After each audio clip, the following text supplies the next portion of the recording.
What's up everybody and welcome back to the Werewoof Reactions. My name is Wolfie and today we're going to be taking a look at issue number 34 of the IDW Sonic the Hedgehog comic series. Let's go! Alright, so if you guys are new to these comic reviews, here's how they normally go. First I tell you what I liked about it, what I didn't like about it, and then I give it a score. But first, I must read it back to you in an overly dramatic fashion. And I do mean overly dramatic, but before we do that, I have two favors to ask you. For those of you who have been here before, you already know what to do, you've already done it.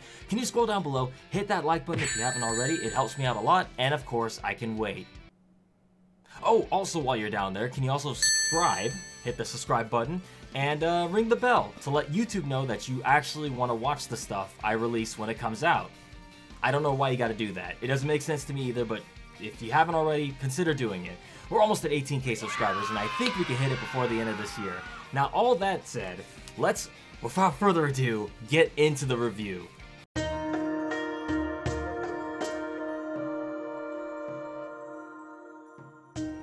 Morning at the White Park Chateau. Something on your mind, Cream? You've hardly touched your waffle. I'm worried. Miss Rouge didn't come back last night. What if something happened to her? Rouge can take care of herself. She probably just had too much fun stealing everybody's fancy jewels or something. The only treasure in this chateau is your friendly faces. I checked. Most of the guests in this place are wearing gold plating and rhinestones. Good morning, Miss Rouge. Do you think that's a good example to be setting for Cream? Definitely not. Cream, remember, if you're ever going to loot a hotel, make sure the guests are loaded first. Attention race attendees. Today's proceedings will be starting momentarily. Trainers, please bring your chao to the track. That's our cue. Come on, Cheese. We don't want to be late. Hold on. I'm Cheese's trainer, remember? Useless pageantry. If I'm going to find the one who beat me, it won't be in that rabble. Earlier. That stranger could be the root of the egg tech rumors I've been following. I can't let them slip through my fingers again. Lucky for me, I've got a lead. Shadow glances down to a business card with Clutch's name on it. I hope they make use of the time they have left, because I won't leave them much. On the next page, we can see Cheese participating in various chao races, while Shadow investigates Clutch's keep. So the rumors were true. This collector better have answers about Eggman's whereabouts for their sake. Suspicious. What? Utter scum. Shadow, you are not part of Rouge's plan. Has the code word changed? This is it, race fans. The final match of the day. The winners of this race will be entered into the semifinals, so I'm sure everyone will try their hardest. On your marks, get set, go! You can do this, Cheese. Please be careful. As the race begins, Clutch's chao begins to attack Cheese immediately. But Cheese manages to ward him off, leaving him behind to finish dead last. Cheese, that was wonderful! With the race over, Rouge and Clutch exchange a look, signifying that the deal is about to go down. Why don't you let me take Cheese over to the first aid tent to get checked out? That last landing was a little rough. Oh, I suppose that's alright, but... Great, you three run along and... Negative, I will not allow a deliberate breach of my directives. What he means to say is that we're not letting Cheese out of our sight. What are you up to? Fine. I need Cheese with me so I can get Clutch alone. He thinks it'll be a trade, a chao for the parts we need. But I've got a plan to turn the tables on him. This gambit's a bit much for you do-gooders though, so why don't you let me? Do-gooder schmoo-gooder, we can handle it. Besides, you'll need someone to watch your back. My, how daring. I'm impressed. A team's a team. Might even be fun. Soon. Rouge, you should have told me you'd be bringing guests. I would have tidied up. I try to be hospitable to all my visitors, even when they're a band of sniveling Girl Scouts dragging around a rust bucket, which frankly I'd be ashamed to see in my collection. Simmer down. We need tact, not muscle. Your robot's enthusiasm is admirable. But you should know that while I like to do business in a relaxed setting, I am by no means defenseless. Interested in a demonstration? We're here for the trade, plain and simple. Just the way I like it. Show me the chao. Don't worry, I've got this under control. My, is this little lady the chao's trainer? And you're willing to destroy their delicate bond? I knew I liked you, Rouge. I always get what's mine. What's that? I said I always get what's mine. Cute code word. Doesn't seem to be working. Before Clutch can finish his sentence, Shadow jumps in, kicking him in the side of his head. Analysis complete. Shadow's plan is better than Rouge's. Take that, you creep. Enjoy your nap. Not the help I expected, but I'm not complaining. Thanks, Shadow. I didn't do it for you. Check under that cloth. You might want to take care of what's underneath. Where are you going? To find a real challenge. Oh my goodness. You poor things. So this is why you raced so hard. That nasty Mr. Clutch would put you back in here if you lost. We have to get them out. Agreed, but I do not think it will be easy. You're leaving too? Oh, I'm gonna call Tails. We could use his help picking out the right parts for Omega. Okay. And Rouge? Good plan. You don't even know what was supposed to happen. But it worked, and that's what matters. I'll keep an eye on the sleepy creep. Right. We'll have this wrapped up in no time. At the abandoned egg base. So it all comes down to this. You and me, mano a mano, no mercy. 2 will enter, 1 will leave. Prepare to meet your maker, oven mitts. Ugh. So, Tails, nearly got that whole super hacker thing wrapped up, yeah? Sorry, the system's adaptive firewall is really tricky. It's taking most of my effort just to stay undetected. So you'd say the eggnet is hard to crack? I said the eggnet is hard to crack? You know, 'cause eggs and cracking... Never mind. It's official. This is the least fun trip to a secret Eggman base I've ever been on. Sonic kicks a screw that ricochets off some junk and bounces off someone's head. Ah! Ow, ow, ow, ow. Oh, sawdust. Badnik! Wait! Hang tight, buddy. I got this. Hiding out to sneak attack us? Nice try. You're a new Badnik. What sort of goofy name did Eggman come up with this time? Puppetron? Warionette? No, Vankiloquist. Yeah, you're Sonic the Hedgehog. Got it in 1. Yeesh. Eggy didn't skip on the axle grease for you, huh? I don't want to... Sonic, I don't think that's a Badnik. Ah! Ah! My tail! Don't pull it! Hello? Now it's getting interesting. Oh no, I'm so sorry. It's a reflex. I can't control it. Honest, I'm not a Badnik and I don't even know how to fight. Please don't use your buzzsaw hair on me. Sonic. Yeah, I heard her. I'm done. I get a little squirrely when I'm cooped up inside. Don't worry about it? Good. Okay then. Sorry, when we run into robots, they're usually part of Eggman's army. I'm Tails. What's your name? Belle. Whoa, your construction is remarkable. I've never seen a wooden robot before. It's hand-carved oak hardwood. Who did the work? That's private. Let me guess. Mustache, bald, big on theme parks. My creator is missing, and I'm looking for them. They're not Dr. Eggman. See? You don't have to fight every robot, Sonic. Sure. Shoot, I forgot about the firewall. Everything's locked. It's okay, we'll figure something else out. No, I'll get around it. I won't give up. Guys? I don't think we're alone in here. Eek! Gears and starters. You can say that again. Are those Badniks? Unfortunately. Keep back. These ones have a bad habit of exploding when they grab a hold of you. They're slow and not very smart. We should be able to outmaneuver them. Sure, but I can't build up momentum without some more space. Could you bust down the door? I'd need a solid spin dash. If you can cover me while I'm charging up. Watch out! Ugh, Belle! Oh no, you don't! Before the robot is able to explode with Belle in its grasp, Tails leaps into action, destroying it. Are you okay? I think so. I hope you're ready to put those weird skills of yours to use, because we're gonna need all the help we can get. Next time, the race is on. And that was issue number 34, about the same amount of mystery and intrigue as the previous issue, but with a lot more exposition as well. As always, I'm going to go ahead and put this book right down here. I'm going to lay it down so I can read through it and flip through it to make sure I don't miss anything as I cover what happened in this issue for the review. So, of course, this one takes place immediately after the previous issue, the morning after, where Cream and Amy are having breakfast together and they're talking about how it's weird that Rouge didn't come back last night. And who else shows up, of course, but Rouge the Bat herself, right there. And I'm starting, honestly, to have doubts if this Rouge is indeed our Rouge. And what I mean by that is, I think a lot of us sussed out who the hooded figure from the previous issue was based on what's happening in the current Bad Guys run. If you guys haven't seen that, check out my Bad Guys run comic review.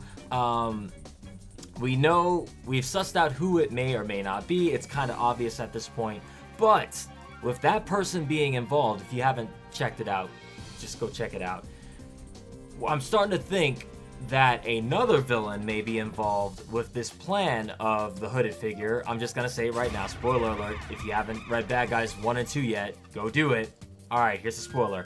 Starline, so we believe it's Starline because of the shoes and also because of the Tricore power-up he is now using. The hooded figure was on top of the roofs of the chateau in the previous issue with Shadow fighting him off.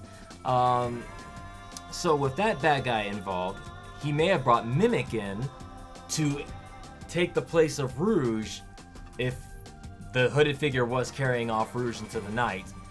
People said that the hooded figure was carrying something, and it's like, what was he carrying then?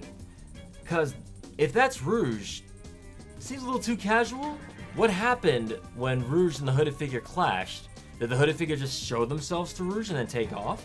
It seems a little strange that that would happen. So that's why I'm a little bit sus of Rouge. The only thing that gives me hope that this is the real Rouge is the fact that Rouge had a plan before she met the hooded figure, right? She had a plan. She set up this whole thing with Omega. We don't know what it was because it didn't go through in this book. She had a plan set up with Omega to do something to Clutch, but winds up it didn't happen. I don't think Mimic would have all that memories, all those setups and everything that Rouge had beforehand. But then again, the hooded figure was watching Rouge and them enter the chateau for a while. If you look in the previous issue, you'll see the hooded figure watching them close as they were going back and forth doing the chao races and stuff like that. So maybe the hooded figure knows about that and told Mimic the plan. I might be thinking too hard into this chat, but hear me out. I honestly think there's a chance that this Rouge could be Mimic, but I'm having severe doubts only because Mimic would not know Rouge's plan fully. But Rouge does seem to be acting a little suspicious. I keep on wanting to say suspicious by the time this issue rolls around at the end of their part. But I'll get to that in a second. So Shadow is there, of course. Shadow still kind of being written to be a damn near Vegeta clone anti-hero where he's always like, no, I'm not doing this to help you. I'm Shadow. I'm too cool to have friends and stuff like that. Damn you! Again, mandated by Sega as far as we're told. That is how things are now. Just Shadow has to be written this way, so that's how it is. But yeah, he's like, alright, so I got a lead on this Clutch fella, whoever this guy is. I'm gonna make him tell me where Eggman is. So we now know that Shadow wasn't there to help Omega. Shadow wasn't also there to help Amy and crew. He was basically there to get the whereabouts of Eggman. So that's his part in this. Of course, he winds up unveiling the biggest secret of all. Clutch's little keep. So it was implied in the previous issue that Clutch keeps his chao taken care of so long as they keep winning for him. Yeah, what happens when they don't win for him is he locks them up. And I thought it was going to be something a little crueler, but I guess they don't want to go too hard into like the darker stuff. For like, we don't want to see Chao getting tortured or something like that. But we don't want to see Chao being tortured for 6 months. Call back to one of our favorite game moments of the Sonic fandom. Yeah. But anyway, we don't want to see Chao being tortured for 6 months. But like, yeah, them being locked up is kind of sad. You see that many Chao locked up. That means Clutch has gone through a lot of Chao. A lot of them. And each time they lose, he just throws them in there. So we don't know if he's feeding them up in there or what's going on. But yeah, it's implied it's not good. But at least we see Shadow has a heart because his first reaction to seeing all the Chao locked up is to be like, utter scum. Like, he does not like what he sees. So that's something. He's not all bad. He's got heart. He just doesn't show it through that big fuzzy chest of his.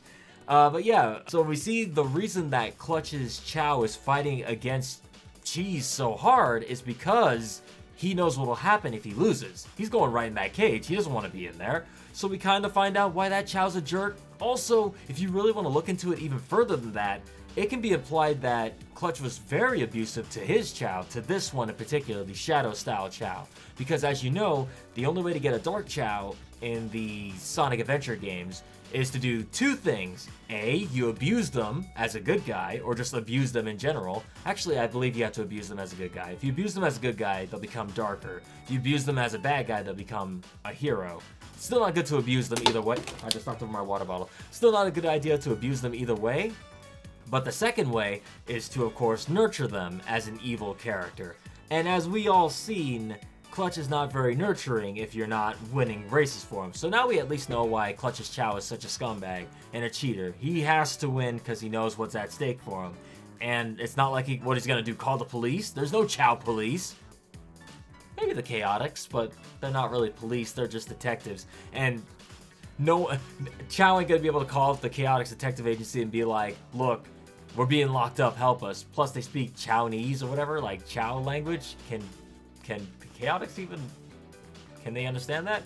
Anyway, point being, Cheese wins this race, and we see what, of course, is going to happen to Clutch's Chao. And that one panel where he's just like, Clutch's Chao is kind of on his knees doing like the I'm so sorry thing. And it's like, that puts a lot of what's happening there into context, and it's really kind of sad, right? It's like, oh, I don't want to see that happen to a Chao. Of course, after that, Rouge wants to execute the next part of her plan, which is fooling Clutch into believing that she's going to give up her Chao. Or should I say, Cream's Chao. Amy and General are, of course, like, okay, we don't like what's going on here. What's really happening? The cat's out the bag now. Rouge reveals the plan to them, and Amy's like, all right, cool. We'll come with you for backup. You know, we're a team. Team Rose and a half. Plus Dark. I don't know. So they go to meet Clutch. I gotta say, I really do like Clutch's design. I do. This guy is just exuding evil scumbag energy, and I love it. Also, the black Solara, how do you say that word? The black eyes with the gold irises, I love that kind of design in a character. It just makes them look a little more evil and menacing. Also, I saw some of the artworks, concept artworks for Clutch. If you check it out, he's actually quite tall. Like, he's a little bigger than Sonic is. Still shorter than Eggman. Eggman's a giant. But, like, he's a little taller than Sonic, so he's quite a menacing figure. I don't know if he can fight, because we didn't really get a chance to see if he could, because he says, oh, by the way, I'm not helpless. You want a demonstration? And, Rouge tries to execute her plan by saying a code word. I think Shadow kind of messed things up here, but of course, thankfully he was there to make sure the rest of the plan went swimmingly by kicking Clutch in his dang face. Gets what he gets, that's what he gets, that's what he gets. Yeah, I'm a fan of that. I read that panel many times over, especially knowing that Clutch has probably been doing this for a while to Chao. Nice to see him get his comeuppance there, especially from a well-timed boot to the face with Shadow. What is with Shadow and... Okay, so we got like a running gag with some of these characters, right? We got Metal Sonic always punching people in the back, right? Like, don't turn your back on Metal Sonic, he'll knock you out. And Shadow has a thing for kicking people in the head. You realize that, right? He defeated Infinite by kicking the crap out of him, defeated Silver and Sonic 06 by kicking the back of his head, and of course now we have Shadow kicking Clutch. Like, Shadow has a thing for kicking people in the head, or their bodies in general. Just like, dang, Shadow, stop. It's not Karate Kid. So after Clutch is disposed of, the plan kind of fell through, but it wound up working itself out. We discover, oh yeah, here's what's actually underneath that cloth. Yeah, I told you about it earlier, but yeah, the caged Chao. Cheese and Cream are like, oh, this is bad. We gotta get them out of there. And Rouge starts making a call. And this is what I mean by she's acting a little suspicious. I'm not sure. She could be calling Tails. She could be calling Tails to ask about Omega parts, but she's acting strange. But the way she phrases it at the end, it's like, you don't know what the plan was gonna be. What was the plan going to be, right? Omega doesn't have a body. He was still a head when Shadow came in. He was holding Omega under his arm. What was Omega gonna do? That's the thing I'm wondering about. I'm thinking really hard about it. What was her plan? Why would she say a code word? What would Omega be able to do? Just acknowledge the plan is in motion? Because he didn't have a body. It's not like he could have came out of nowhere and gunned him down. I don't know what the plan was. And that's almost starting to make me question what Rouge's motive here is. I'm super curious. Even at the last panel we see Rouge in, she doesn't seem happy about how things went down. So I don't know what's going on here. This is the most interesting part of the book for me right here. This panel, that one. Why is Rouge acting so strange? I might be reading too hard into this, chat. Like, come next issue, watch. Everybody's gonna be like, man, Wolfie sure built this thing up and it wound up being nothing. But like, in my head, it just seems odd that she's acting this way. Am I the only one? Do you guys feel the same way? In the chat, comment below, let me know if you guys agree. Like, she's acting a little weird. Then we flash forward to Sonic and Tails' storyline, where Tails is trying to hack into the Eggnet, trying to crack the code, if you will. Sonic makes that joke plenty of times. As we can see, Sonic does go a little stir crazy. We've seen this happen a few times before, and I believe the most infamous one is Sonic X, where they have a vacation on a boat, and Sonic goes stir crazy, loses his mind, starts running all over the boat, starts coming up with little plans to try to get back onto shore, stuff like that. So we see this is not the first time Sonic acts a little cuckoo whenever he gets cooped up. I believe Sonic Boom even does that too. That's like a running gag with him. You lock him up for a bit, and he starts losing his mind. Maybe that was the torture that they talked about in Sonic Forces for 6 months. They cooped him up, he couldn't do anything. He can't not bring up that game. I'm sorry, chat. I keep bringing up Sonic Forces, and it's really annoying. You think you're annoyed? How do you think I feel? It just slips in. I don't even mean to do it half the time. It just happens. Every time I think about Sonic Forces, Anyway, Sonic and Tails trying to figure out the code. Sonic is sitting there cracking jokes. Tails is trying to focus. And this is when we get introduced to a new character. The original character designed by Evan Stanley herself, and the character's name is Belle. It appears to be a wooden puppet badnik, and if you look at the attire she's wearing, you can see right here, I don't know why I'm showing you all the artwork, but it's like over there. Looks very, very familiar, doesn't it? Almost like someone we knew at a point. I wonder whom. Whom could it be? Yeah, so obviously Belle was made by Dr. Eggman, or in this case, Dr. Tinkerer, Mr. Tinkerer. Yeah, interesting design for a character. I'm not the biggest fan of puppets, besides Puppet Combo.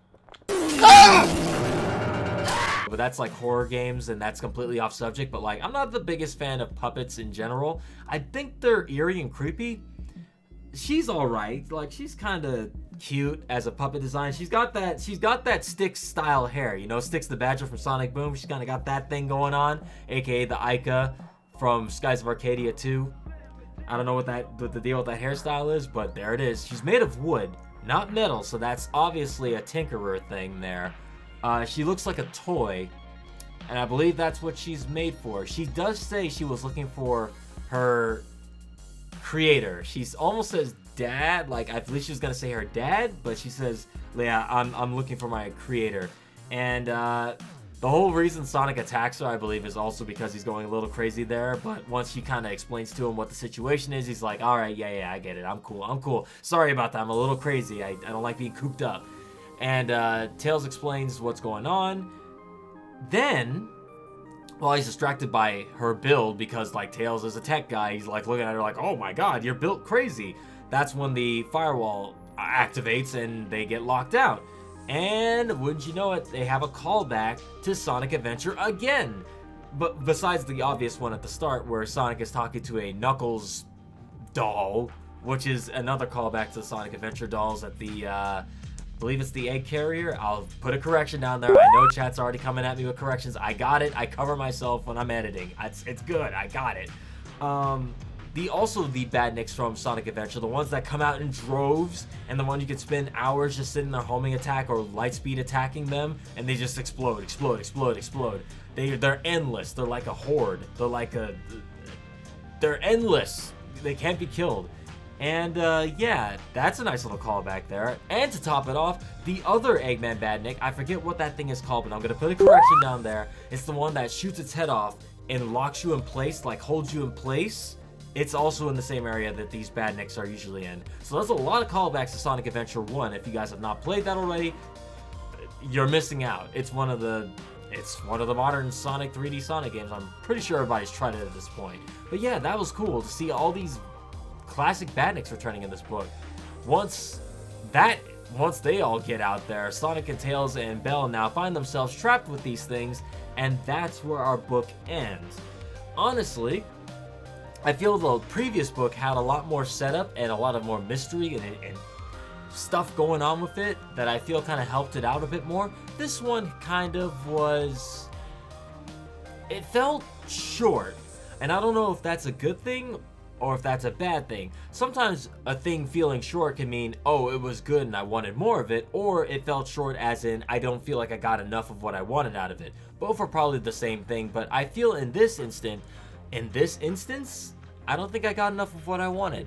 I do like the mystery, the constant, is that really what's going on here feeling of the book?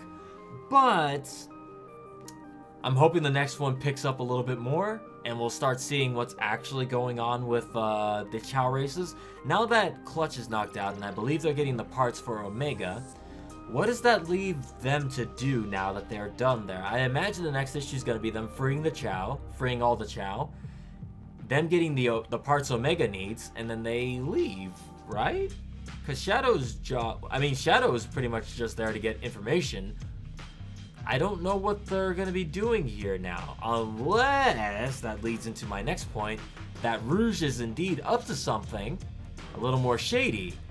And then we might have more reason for them to be at White Park a little bit longer, because she's got unfinished business. Not to mention that hooded figure is still out there doing who knows what right now. I'm hoping that gets resolved and that wasn't just a thing that popped up for one issue. Also, Sonic and Tails' part is a little bit weaker in this one. I mean, we're introduced to Belle, which is, I believe the whole point of this one was just to introduce Belle, because she was the shadowy figure we saw in the previous issue. Not much to go on other than we know that she is looking for Dr. Eggman for whatever reason. I don't know what her overall plan or overall game plan is going to be in the long run of these books. Is she going to wind up being the thing that kind of gives Eggman some empathy? Will she find Eggman and will Eggman look at her and be like, oh, that's right, I was Tinkerer for a bit. Maybe it might make him have a heart a little bit more. Maybe it'll kind of be a heartwarming thing, or it could take an opposite turn in which he corrupts her, right? In which he's like, oh yes, I can be, I am your creator, I am a loving and passionate man still, but he uses her and maybe converts her to his side of evil. Maybe she winds up becoming one of his #1 henchmen. We don't know what the end game is for her, but she looks a little too innocent. Her design screams, I'm innocent, So I don't know what they're planning to do with her. For now, I'm thinking that her adventures with Sonic and Tails here, what happened to these next few issues, is going to influence her some more. Maybe she'll have a bit of a heroic side when she sees what Eggman has done. Maybe she won't really like him as much after. Other than that, there's not really much else to talk about in this book. Other than I'm sus of Rouge. My overall final thoughts. I'm sus of Rouge. I don't know what's going on there. Why is Shadow looking up Eggman? I guess we know why. He's still mad at what happened with the virus. I'm pretty sure he's out for blood at this point. I think after what happened with the metal virus, I'm starting to think that Shadow is like, okay, this guy's got to go. We got to get rid of him. No questions asked. No, the gloves are off. The literal gloves are off. I'm taking off my bracelets like in the end of Sonic 06. It's time to take Eggman out. He seems hell-bent on that. But the way he talked in the previous issues, he said he owed Sonic, so I'm sure there's a little bit more to it than that. We shall see. As far as what Sonic and Tails and Belle are going through, I'm sure that will end pretty decent too. Other than that, let me know what you guys thought. Oh wait, I forgot to give this one a score. What am I going to give this one? I will give this one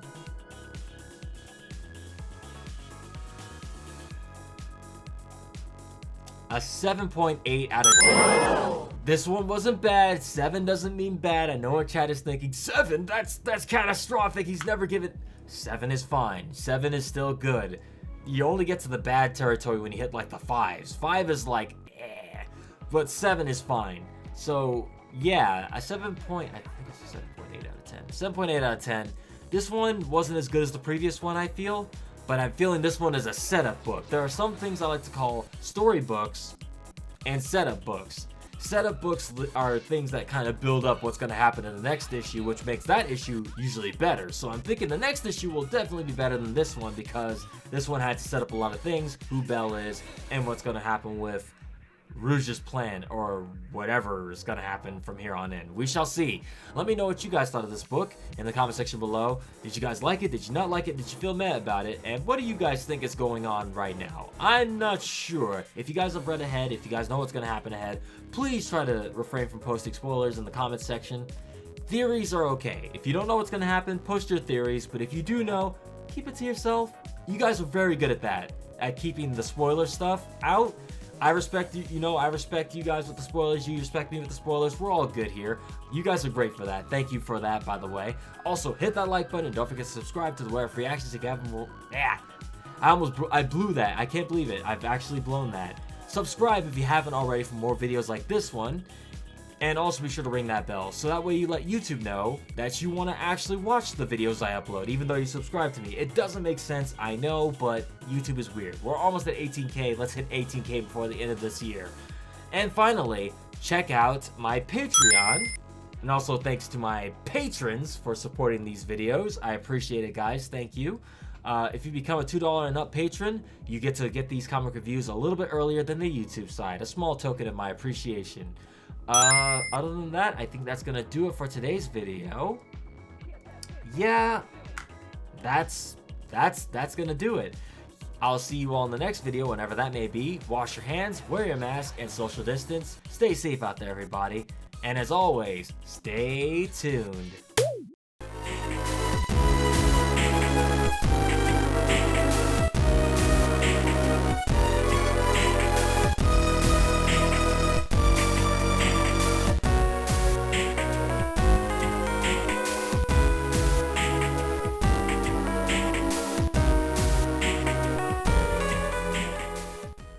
I try to be hospitable.